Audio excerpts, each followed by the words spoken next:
Everyone, আমি বর্ষা আর একটা নতুন মিনি ভ্লগে তোমাদের সবাইকে স্বাগত। দিনটা ছিল 7 জুলাই, মানে আগের দিন যাকে ব্রাইডাল করে এসেছিলাম তারই ছিল আজকে রিসেপশন। তাই জন্য আমরা সময় মতো পৌঁছে যাই।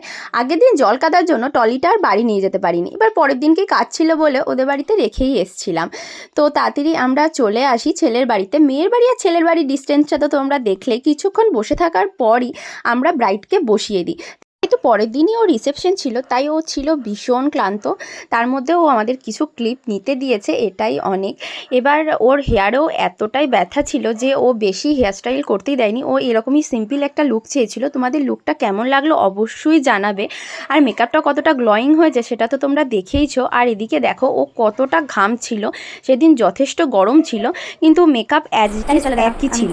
এবার ব্রাইডের মুখ থেকেই শুনে নিই ও কি বলছে। ব্রাইড আর রিসেপশন এই তিনটে লুক আমি বর্ষা দিয়ে রিয়াদের কাছে সেজেছি। তিনটি খুব সুন্দর হয়েছে, আমার মনের মতো আমি যেমন চেয়েছিলাম। এখন কেমন কি লাগবে কিনা কিন্তু আমার মনের মতো হয়েছে। ওই রকম বর্ষা দিয়ে রিয়াদি আমি যেটা বলেছি সেরকম আমি করে দিয়েছে। আমি এরকম করব না তো আমি এরকম বলছি। Thank you. এরপর আমরা খাওয়া দাওয়া করে বাড়ি চলে আসি। আর এই ভিডিওটা তোমাদের কেমন লাগলো, লুকটা তোমাদের কেমন লেগেছে অবশ্যই